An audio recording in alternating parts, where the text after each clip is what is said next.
आज की कहानी है एक ऐसी रईस लड़की की जिसे अपनी दौलत और शानो शौकत पर इतना घमंड था कि वह दूसरों को इंसान समझने तक को तैयार नहीं थी। उसकी जिंदगी में एक मामूली सा नौकर था, लेकिन किस्मत को कुछ और ही मंजूर था। एक दिन हालात ऐसे बनते हैं कि वही रईस लड़की उसी नौकर के साथ एक वीरान आइलैंड पर फंस जाती है, जहाँ जिंदा रहना आसान नहीं होता। भूख, प्यास और बेबसी जब उसे अंदर से तोड़ने लगती है, तभी उस नौकर को मौका मिलता है अपने साथ हुए जुल्मों का हिसाब चुकता करने का, क्योंकि अब हालात उसके कंट्रोल में थे। रिमोट उसके हाथ में था। जब भी वो एटीट्यूड दिखाती तो उसे कैसी कैसी सजाएं मिलती हैं, यही सब जानेंगे आज की इस पूरी कहानी में। कहानी की शुरुआत होती है एम्बर से, जो एक बेहद अमीर बिजनेसमैन टोनी की पत्नी है। ऊपर से देखने पर उसकी जिंदगी किसी परियों की कहानी से कम नहीं लगती। ब्रांडेड कपड़े, शाही लाइफस्टाइल और हाई प्रोफाइल पार्टियां। लेकिन इस चमक दमक के पीछे एम्बर का घमंड साफ नजर आता है। उसकी बातों में एक अजीब सी अकड़ है और वह किसी से भी ठीक से पेश नहीं आती। शायद यही वजह है कि लोग उससे दूरी बनाकर रखते हैं। हालांकि एम्बर को इन सब बातों से कोई फर्क नहीं पड़ता। इस बार वह अपने पति टोनी के साथ दो और कपल्स को लेकर अपने निजी जहाज से ग्रीस की सैर पर निकलती है। ग्रीस पहुंचते ही ये लोग समंदर के मजे लेने के लिए एक क्रूज शिप किराए पर लेते हैं। जैसे ही वे शिप के करीब आते हैं, वहां मौजूद स्टाफ और शिप का कैप्टन बर्ली उन्हें बड़े ही सलीके से रिसीव करता है। बर्ली आगे बढ़कर सबके साथ हाथ मिलाते हुए उनका स्वागत करता है, लेकिन एम्बर हमेशा की तरह अपने घमंड में डूबी रहती है। वह कैप्टन की तरफ देखे बिना ही आगे बढ़ जाती है, मानो सामने कोई हो ही ना। उसका यह बर्ताव वहां मौजूद लोगों को हैरान कर देता है। उसी शिप पर काम करने वाला एक नौजवान लड़का जोसेफ एम्बर का यह एटीट्यूड देखकर अंदर ही अंदर उबल उठता है। उसके चेहरे पर भले ही कुछ न दिखे, लेकिन दिल में गुस्सा साफ पनपने लगता है। इसके बाद वही जोसेफ सबका सामान उठाता है और उन्हें उनके उनके केबिन तक ले जाने लगता है। लेकिन एम्बर को वहां की कोई भी चीज पसंद नहीं आती। उसके हाव भाव साफ बता रहे थे कि वह खुद को इन सब से कहीं ऊपर समझती है। कुछ देर बाद वह तंज भरे लहजे में पूछती है, क्या इस शिप पर जिम भी है? जोसेफ बिना कोई जवाब दिए चुपचाप चला जाता है और थोड़ी देर बाद एक छोटी सी एक्सरसाइज साइकिल लेकर वापस आता है। हल्की सी मुस्कान के साथ वह कहता है, क्या इससे आपका काम चल जाएगा? असल में यह उसकी तरफ से किया गया एक मजाक था, लेकिन एम्बर इसे तुरंत समझ जाती है। गुस्से से उसका चेहरा लाल हो जाता है और वह धमकी भरे अंदाज में कहती है, मैं चाहूं तो अभी तुम्हें इस नौकरी से बाहर करवा सकती हूँ। अगले दिन माहौल बदलता है। सभी लोग छोटी छोटी बोट्स लेकर समंदर में ड्राइविंग के लिए निकलते हैं। बाकी सभी लोग पानी में उतरकर एंजॉय करने लगते हैं, लेकिन एम्बर पानी में नहीं जाती। दरअसल उसे पानी से डर लगता है। वह जोसेफ की तरफ देखकर हुक्म देने वाले अंदाज में कहती है, तुम यहीं रुको मेरे साथ। जोसेफ चाहकर भी उसे मना नहीं कर पाता और मजबूरी में वहीं ठहर जाता है। लेकिन बोट पर रहते हुए भी एम्बर का रवैया नहीं बदलता। उसका घमंड और एटीट्यूड हर बात में साफ झलकता है। थोड़ी देर बाद ड्राइविंग खत्म होती है और सभी लोग वापस क्रूज शिप पर लौट आते हैं। लंच का वक्त होता है और सब आराम से बैठकर खाना खाने लगते हैं। माहौल काफी अच्छा होता है, लेकिन एम्बर के लिए कुछ भी सही नहीं होता। खाने की एक बाइट लेते ही वह नाराज हो जाती है और गुस्से में जोसेफ से कहती है, खाना ठंडा है, इसे अभी गर्म करके लाओ। यह सुनते ही जोसेफ का धैर्य जवाब देने लगता है और उसके अंदर गुस्सा उबाल मारने लगता है। गुस्से की हालत में वह कल्पना करता है कि वह पूरा खाना उठाकर एम्बर के सिर पर उड़ेल देता है। एम्बर चिल्लाकर कहती है, तुमने ये क्या कर दिया बेवकूफ? अगले ही पल जोसेफ उसे उठाकर समंदर में फेंक देता है। लेकिन तभी सच्चाई सामने आती है कि यह सब जोसेफ के दिमाग में चल रही एक कल्पना थी। असल में वह खुद को कंट्रोल करता है और चुपचाप किचन की तरफ चला जाता है। वहाँ वह अपने दोस्तों से एम्बर के घमंडी बर्ताव की शिकायत करता है और कहता है कि ऐसी औरत को देखकर तो गुस्से से कच्चा चबा जाने का मन करता है। जिस पर कैप्टन बर्ली जवाब देता है कि अमीर लोग अक्सर ऐसे ही होते हैं। हमें हर बार मुस्कान के साथ इनकी हर बात सहनी पड़ती है और इनका कोई समाधान नहीं है। इसके बाद बर्ली प्लेट लेकर एम्बर के पास जाता है और स्टाफ की तरफ से माफी मांगता है। यूं ही 2 दिन बीत जाते हैं, जहां एम्बर के नखरे पूरे क्रू के लिए सिर दर्द बने रहते हैं। वह कैप्टन से भी बदतमीजी से कहती है कि उसे इन नौकरों से नफरत है। वह आगे बोलती है कि इन्हें कह दो मेरे आसपास ज्यादा दिखाई न दे। उसके मुताबिक इन लोगों से बदबू आती है। फिर एक रात नशे की हालत में एम्बर गलती से जोसेफ से टकरा जाती है और तंज कसते हुए कहती है, तुम हर वक्त काम ही करते रहते हो, क्या तुम मेरे साथ चलकर डांस करना चाहोगे? जोसेफ के दिल में पहले से ही बदले की चिंगारी सुलग रही थी। वह समझ चुका था कि एम्बर उसे बहकाने की कोशिश कर रही है, इसीलिए वह सीधे शब्दों में कह देता है कि वह तुम्हारी जैसी औरत को हाथ तक नहीं लगाता और वहां से चला जाता है। इसके कुछ समय बाद एक दिन एम्बर जिद पर अड़ जाती है कि उसे फिशिंग के लिए जाना है। जोसेफ उसे समझाने की कोशिश करता है कि इसके लिए काफी दूर निकलना पड़ेगा और मौसम भी बिगड़ने वाला है। वह कहता है कि ऐसी हालत में क्रूज छोड़कर जाना सरासर बेवकूफी होगी, लेकिन एम्बर किसी की एक नहीं सुनती। आखिरकार उसकी जिद के आगे जोसेफ को झुकना पड़ता है और वह उसे एयर मोटर बोट से काफी दूर लेकर निकल जाता है। अब यहीं से कहानी एक बिल्कुल नया मोड़ लेने वाली होती है। काफी दूर पहुंचने के बाद अचानक बीच समंदर में बोट रुक जाती है। जोसेफ बार बार उसे स्टार्ट करने की कोशिश करता है, लेकिन इंजन चालू ही नहीं होता। जब वह फ्यूल चेक करता है तो पता चलता है कि बोट में पेट्रोल खत्म हो चुका है। एम्बर गुस्से से आग बबूला हो जाती है और चिल्लाकर कहती है, इसे तुरंत चालू करो। वह कहती है कि उसे किसी भी तरह की फालतू टेंशन नहीं चाहिए। इस पर जोसेफ झुंझलाकर बोलता है कि उसने पहले ही मना किया था। वह कहता है कि तुम्हारी जिद की वजह से अब मैं भी इस मुसीबत में फंस गया हूँ। वह आगे बताता है कि इस बोट में पैडल भी नहीं है, इसलिए अब चुपचाप बैठो और किसी के आने का इंतजार करो। अब दोनों खुले समंदर के बीच फंसे रहते हैं और मन में यही आस लगाए होते हैं कि शायद कोई मदद पहुंच जाए। लेकिन पूरी रात गुजर जाती है और उसके बाद अगला दिन भी निकल जाता है। इस बीच खाने पीने का सारा सामान पूरी तरह खत्म हो चुका होता है। ऊपर से एम्बर छिड़छिड़े अंदाज में धमकी देती है कि अगर उसे जल्दी यहाँ से नहीं निकाला गया तो वह जोसेफ को छोड़ने वाली नहीं है। जोसेफ अंदर ही अंदर गुस्से से जल रहा होता है, लेकिन बेबसी में कुछ कर नहीं पाता। तभी एम्बर की नजर एक बॉक्स पर पड़ती है जिसमें उसे एक गन मिल जाती है। जोसेफ तुरंत उसे रोकते हुए कहता है कि यह फ्लेयर गन है। वह समझाता है कि इसका इस्तेमाल सिग्नल देकर मदद बुलाने के लिए किया जाता है। वह साफ कहता है कि अभी इसे मत चलाना। वक्त धीरे धीरे सरकता रहता है और भूख अब सहन शक्ति से बाहर होने लगती है। जोसेफ किसी तरह एक मछली पकड़ लेता है और उसे एम्बर के सामने खाने के लिए बढ़ा देता है, लेकिन एम्बर उसे गंदा बताकर झटके से दूर फेंक देती है। उसी दौरान दूर उन्हें एक बोट दिखाई देती है। एम्बर घबराहट में तुरंत फ्लेयर गन उठाकर चलाने की कोशिश करती है, लेकिन वो उसे चला नहीं पाती। वह न तो गन जोसेफ को देती है और न ही खुद संभल पाती है। हड़बड़ी में उससे गलती से बोट पर फायर हो जाता है, जिससे बोट की हवा निकलने लगती है। अब दोनों आधी डूबी हुई बोट का सहारा लेकर तैरते रहते हैं। रात होते ही बारिश और तेज तूफान शुरू हो जाता है, लेकिन किसी तरह दोनों वह रात काट लेते हैं। सुबह आंख खुलते ही दूर उन्हें एक आइलैंड दिखाई देता है। उम्मीद की हल्की सी किरण जागती है और दोनों किसी तरह वहां तक पहुंचने में कामयाब हो जाते हैं। लेकिन जमीन पर कदम रखते ही एम्बर गुस्से में धमकी देती है कि बहुत जल्द उसका लॉयर जोसेफ से मिलेगा और उसे जेल भिजवाएगा। इस पर जोसेफ बेपरवाही से जवाब देता है कि वह जो चाहे कर सकती है, उसे कोई फर्क नहीं पड़ता। वह यह भी कह देता है कि एम्बर जैसी औरत उसे बिल्कुल पसंद नहीं है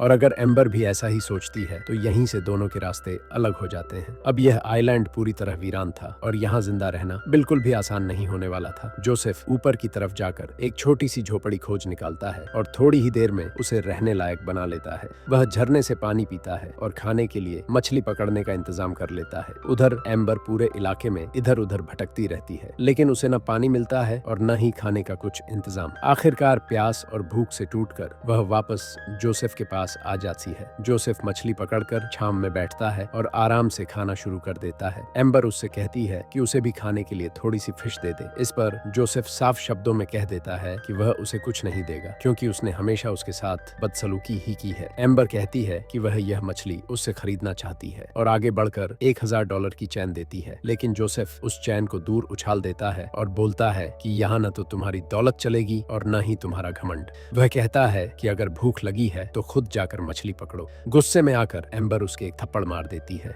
इसके जवाब में जोसेफ भी उसे थप्पड़ मार देता है और कहता है कि अगर खाना चाहिए तो तुम्हें मुझे मास्टर कहकर बुलाना होगा। वह साफ कह देता है कि इस आइलैंड पर वही उसका बॉस है और आज से एम्बर उसकी नौकर है। वह उसे हुक्म देता है कि पहले उसके सारे कपड़े धोकर ठीक से सुखा कर लाए और फिर अगर उसका मन हुआ तभी उसे खाने के लिए कुछ मिलेगा। मजबूरी में एम्बर उसके कपड़े धोती है और सूखने के बाद जोसेफ के पास ला देती है। जोसेफ फिर से एक बार मास्टर बुलवाता है और इसके बदले उसे खाना देता है। पहले ऐसा समय था कि थोड़ा सा ठंडा खाना भी एम्बर बर्दाश्त नहीं कर पाती थी, लेकिन अब भूख की वजह से वह आधा कच्चा खाना भी खा लेती है। जोसेफ का मकसद यही था कि उसका घमंड धीरे धीरे टूटे। इसके बाद वह झोपड़ी में आराम करने चला जाता है और एम्बर को बाहर सोने का हुक्म देता है। एम्बर अंदर आने की गुहार लगाती है तो जोसेफ कहता है कि अगर अंदर सोना है तो उसे उसके साथ बेड शेयर करना पड़ेगा। अगर एक साथ सोना चाहती हो तो आ जाओ। यह सुनकर एम्बर मना कर देती है और बाहर ही सो जाती है। इस तरह उनकी आइलैंड पर पहली रात गुजर जाती है। लेकिन सुबह होते ही साफ हो जाता है कि जोसेफ अब पहले जैसा नहीं रहा। उसका व्यवहार अब बहुत ही स्ट्रिक्ट हो गया है।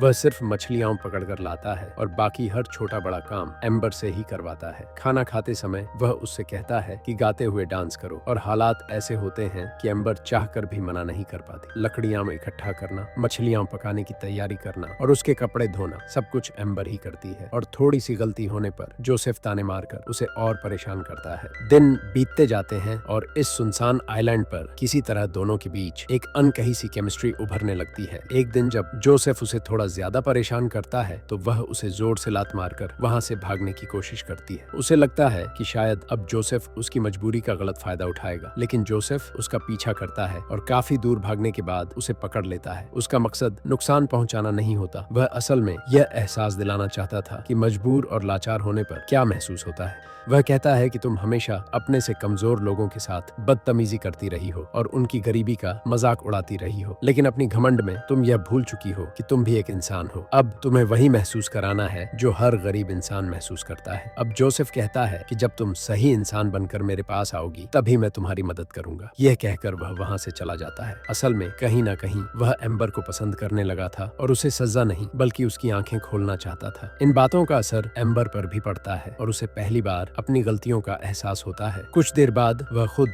जोसेफ के पास जाती है और उसके पैरों में गिरकर माफी मांगती है। जोसेफ उसकी आंखों में सच्चाई और पछतावे को देखता है और उसे माफ कर देता है। इसके बाद दोनों दोस्त की तरह रहने लगते हैं और हर काम अब दोनों मिलकर करने लगते हैं। उनकी जिंदगी अब पूरी तरह बदल चुकी थी। धीरे धीरे दोनों एक दूसरे के और करीब आने लगते हैं। एम्बर को भी एहसास होता है कि वह जोसेफ से प्यार करने लगी है। अब दोनों एक ही झोपड़ी में रहते हैं और अपनी तन्हाई को एक दूसरे के साथ बांटकर उसे खास बनाने की कोशिश करते हैं। एक दिन जोसेफ उससे पूछता है, तुम इतनी रूढ़ क्यों बन गई और शिपर हम सबके साथ इतनी बदतमीजी क्यों करती थी? एम्बर जवाब देती है, मेरा हस्बैंड जितना केयरिंग लगता है असल में उतना ही बेपरवाह है। शुरू से ही हमारे बीच कोई इमोशनल बॉन्ड नहीं बन पाया। मैं अंदर ही अंदर बहुत ज्यादा तनाव में थी और मुझे कुछ भी समझ नहीं आ रहा था, लेकिन तुमने मुझे वो एहसास कराया जिसकी मुझे सच में जरूरत थी। मैं तुमसे बहुत प्यार करने लगी हूँ और तुम्हें कभी खोना नहीं चाहती। अब दोनों इस आइलैंड पर सच में खुश नजर आने लगे थे। ऐसा लगता था जैसे उन्हें इस बात की कोई चिंता ही नहीं है कि वे यहाँ बिल्कुल अकेले हैं। मछली पकड़ने से लेकर बाकी सारे काम वे साथ मिलकर करते हैं और एक दूसरे के पलों को दिल से एंजॉय करते हैं। इसी तरह कई दिन बीत जाने के बाद एक दिन जब एम्बर लकड़ियां इकट्ठा करने जाती है तभी उसकी नजर समंदर में चल रही एक क्रूज पर पड़ती है। पहले वह हाथ से उसको इशारा करने वाली होती है, लेकिन अचानक कुछ सोचकर रुक जाती है। उस रात वह जोसेफ को इस बारे में कुछ नहीं बताती। उसे डर था कि अगर वह अपनी पुरानी जिंदगी में लौट गई तो शायद जोसेफ को हमेशा के लिए खो देगी। उसी रात झोपड़ी में उन्हें पुरानी शराब की एक बोतल मिल जाती है। दोनों पीते हैं और नशे में पूरी तरह मस्ती के मूड में पहुंच जाते हैं।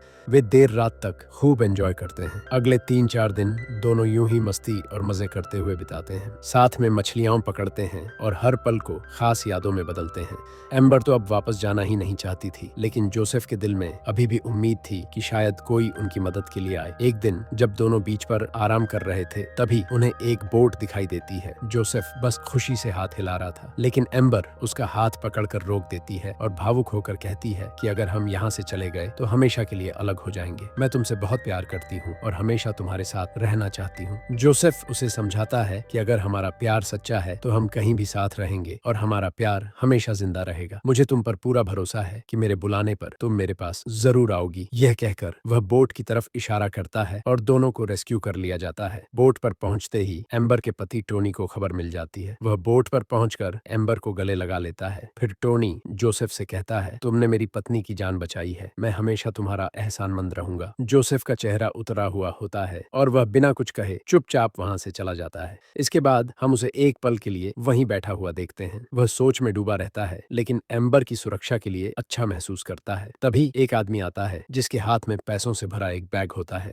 यह टोनी की तरफ से इनाम के तौर पर भेजा गया था, लेकिन जोसेफ बैग को झटकते हुए कहता है कि उसे किसी इनाम की जरूरत नहीं है। फिर भी वह आदमी बैग वहीं छोड़कर चला जाता है। जोसेफ जब बैग खोलता है तो उसमें ढेर सारे पैसे होते हैं। वह पैसे लौटाने निकलता है, लेकिन रास्ते में एक ज्वेलरी शॉप देखकर एम्बर के लिए एक महंगी रिंग खरीद लेता है। अब उसने दिल में तय कर लिया था कि वह एम्बर से शादी करेगा। वह एम्बर को कॉल करता है और कहता है, मैं तुम्हें बहुत मिस कर रहा हूँ, काश हम दोनों आइलैंड पर ही रह जाते। जोसेफ कहता है। एम्बर जवाब देती है, मैं हमेशा तुम्हारे साथ हूँ, जो भी फैसला हो उसे कल मेरे जाने से पहले एक लेटर में लिखकर मेरे होटल के रिसेप्शन पर छोड़ देना, मैं जरूर उसे ले लूंगी। जोसेफ एक लेटर लिखता है, मैं हमेशा तुम्हारे साथ रहना चाहता हूँ, हम कहीं दूर जाकर एक नई जिंदगी शुरू करेंगे। तुम्हें यह लेटर मिलते ही पोर्ट पर आ जाना, मैं वहीं तुम्हारा इंतजार करूंगा। फिर वह रिंग के साथ यह लेटर रिसेप्शन पर छोड़ देता है। लेकिन अगली सुबह एम्बर से पहले वह लेटर टोनी के हाथ लग जाता है। टोनी जानबूझकर यह लेटर एम्बर तक नहीं पहुंचने देता। एम्बर